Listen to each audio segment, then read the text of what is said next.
Some extempore or, if you like, expressionistic considerations on Daseinology. Um, so let's attempt to make a determination of Dasein um, as over and against Husserl's phenomenology. So um, Husserl presents the phenomenology of a modern human being. So he says it seems as though um, everything should just go along the same like this, thinking of spatiality.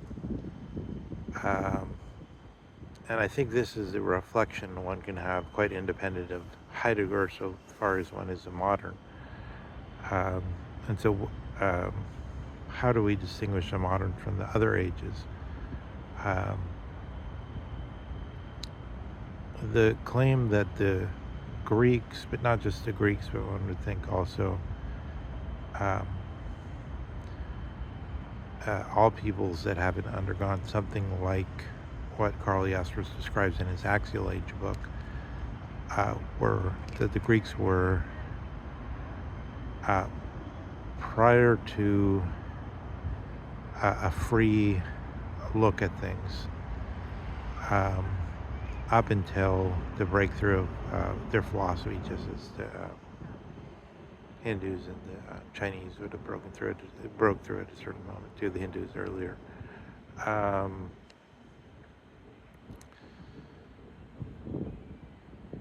it runs like this. It's like somebody is standing and the world is around them. There's trees and human beings and bicycles and stones and buildings and open air, a lot of open air, and the sky above. And that the mythological picture is always based on sort of a larger version of this, where the hemisphere or a half circle, um, the dome of the heavens is above, and the earth is sort of circular. And of course, remembering that the ancients lived when there's a lot of um, wild open space and very much buildings took a much, and sidewalks and so much took a much less um, the density of the landscape. But the point is that with Aristotle, there came this freedom of thought which allowed him to abstract from that and then think, if I looked from many points of view, um, wouldn't all this add up to something different? And standing here, I'm standing here, and then you patch it together like a photograph made of many separate shots. This thought occurs, it clears, it frees the mind in that sense to see things centered um, on a circular earth surrounded by um, the place where the motion of the planets happens. But and then there's different versions. It doesn't have to be necessarily a circular earth, but there's different large versions like that that could be pictured and thought over. But that then only about the 16th century did it start to dawn on thinkers that the visible stars aren't the only stars, is a thought that ought to be taken seriously. And then it started to be, eventually it got taken for granted. And of course now we have so much footage of outer space itself, film, it gets taken for granted that things just go on and on. And then of course we have there are certain physicists here and there that still push theories that would say, oh, because space itself was created at the time of the light event 14 billion years ago, therefore there was no space before that. And of course there's different versions of the, what this light event means. It could be there's explosion and then another explosion and cycles or something. It could be that it's a local thing, and in other great remotenesses there were other big bangs so-called. But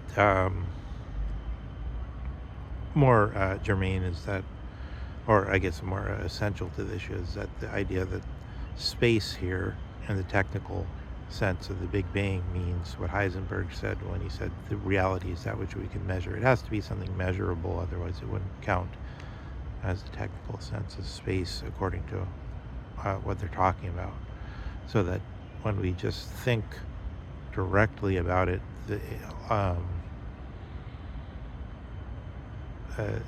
it's impossible to think of things stopping. What would that even mean? What would there be, a wall? But what would be beyond the wall? Obviously, we picture space immediately, or emptiness. So just from the point of view of the way we conceive things, it must go on forever, but not just that way, but also directly, seemingly. But okay, so you have these different. It seems like Husserl puts this phenomenology in the view of someone who's already kind of taken that for granted, as we seem to have.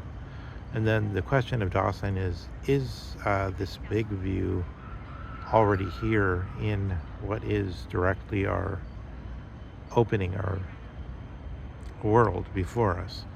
How much is the direct thing affected by the indirect thing? How much is the and so then this is existentialism comes in here. We can't take for granted the distinction between we can't take for granted this business about the ontological difference, because it somehow invades the immediacy, right? Whatever our thought is on whether the primitive thought or whether the philosophic and theological thought or whether the existential thought. Or I should say whether the scientific thought. That makes more sense. The existential thought sort of goes back from all of those and approaches the question in a new way. But I think that's a determination of what Dasein means within the horizon in comparison to Husserl.